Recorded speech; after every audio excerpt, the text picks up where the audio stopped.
Iceland is an island of contrast, a land of fire and ice, a land of light and darkness. In the summers, Iceland is the land of the midnight sun, where the sun never sets. In the winters, at its darkest point, the sun rises at noon and sets 3 or 4 hours later. The winters in Iceland are indeed dark, and so are so many of the Icelandic stories. In one story, a famous Icelandic outlaw couple, a husband and wife team, are on the run from the authorities. And the wife, who is also a mother, in an act of desperation, seeking to escape the law, throws her infant child into the waterfall. Dark stories are found throughout Icelandic literature and culture, including, yes, even Christmas. We tend to think of Christmas as a joyous time, whether celebrating Christ's birth or a fun holiday enjoyed with family, friends, and gift-giving. But Icelandic Christmas stories are, well, of a different sort. Many are familiar with the story of Santa Claus, a jolly man in a red and white suit who collects naughty and nice lists of children and makes with his elves toys and gifts and delivers these once a year, going down a chimney, delivering the gifts to those children who are good. In contrast, Iceland has the story of the giantess Grýla, one of the most evil figures in all of Icelandic folklore, and her 13 trolls, the Yule Lads. Grýla is constantly hungry, and in the wintertime prowls about looking for misbehaving children, collects them in a sack, puts them in a stew, and eats them. That's far worse than receiving a lump of coal from Santa. Grýla lives in a cave with her lazy husband, a troll, and her giant ferocious cat. This Christmas cat preys on children, and at Christmas time goes and eats children who are not wearing new clothes. Which makes you wonder, what about those poor children who can't afford new clothes? And the 13 Yule Lads are trolls that appear one by one in the 13 days before Christmas, terrorizing people in each of their individual ways.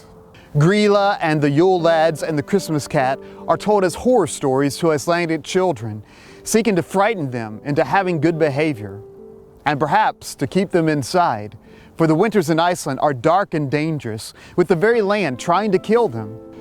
And yet, even when most of the island became Christian, they kept these dark stories, which came from pagan culture and influences.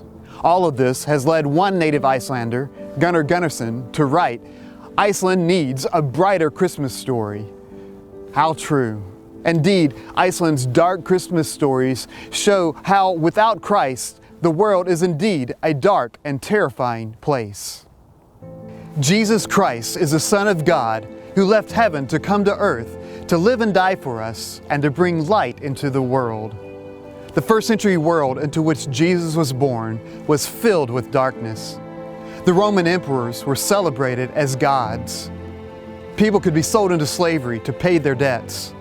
Women were treated as nothing and could be divorced on a whim, leaving them destitute. Infants could be abandoned upon the wall, and there was no public outcry.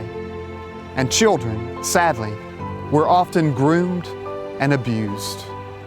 Jesus grew up in Nazareth by the Sea of Galilee as a Jew in a poor, despised area. As a Jew, he would have faced the discrimination and racism and hatred that was common in that time. And Matthew's Gospel tells us that after Jesus was baptized and received the Spirit of God, he left Nazareth and went and lived in the town of Capernaum by the Sea of Galilee. This area was known as the Galilee of the Gentiles. The Gentiles were those who were not Jews, and therefore by and large did not know God and His ways. And so it was an area filled with darkness. Dark beliefs, dark stories, dark deeds, and yes, even dark demonic activity. Now Jesus' movement into Capernaum, the heart of darkness in that area, was not an accident. In fact, it was prophesied by Isaiah. Matthew, in quoting Isaiah, said, "The people living in darkness have seen a great light, and on those living in the land of the shadow of death, a light has dawned." Jesus was indeed a great light to the people of Capernaum, performing many miracles in that town, casting out demons, healing Peter's mother-in-law, a paralytic, and a woman who had been bleeding. There, beside the Sea of Galilee, Jesus preached the Sermon on the Mount, and he even raised a little girl from the dead. Jesus said, "I am the light of the world." Jesus is the great light from heaven who burst onto the scene, bringing light to the people of Capernaum and soon the entire world, dispelling all the darkness and bringing hope and healing to all. And Jesus called his disciples to also be a light to the world and to make it a better and brighter place. Today, many underestimate the positive impact that Christ has had upon humanity. Though interestingly, many atheists have now started to bemoan the decline of Christianity within Western culture, noting that before Christ, the world was indeed a much darker place. And today, Christians are often not thought of too fondly as well. Certainly, Christians can fail to live up to the high calling of Jesus Christ. But by and large, it was Christians seeking to follow Christ's example who took up his command to change the world and make it a better place. It was Christians who rescued infants, started orphanages, took care of the sick and the mentally ill, started hospitals and universities, composed great works of art, and so much more. And it was Christians who began to tell people a better story, lifting them out of fear and darkness and giving them hope in Jesus Christ, who conquered evil and darkness and every dark power on the cross. I don't know what you're going through, what darkness you may be facing, but Jesus Christ is the light who can bring light into darkness.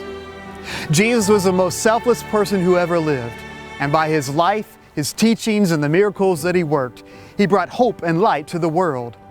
And he gave to the people a better and brighter story, and in so doing, made the world a better place. So now, how about you? Where are you in following Jesus? Where are you in walking in the light? What darkness are you facing? And how can Jesus bring hope into your life?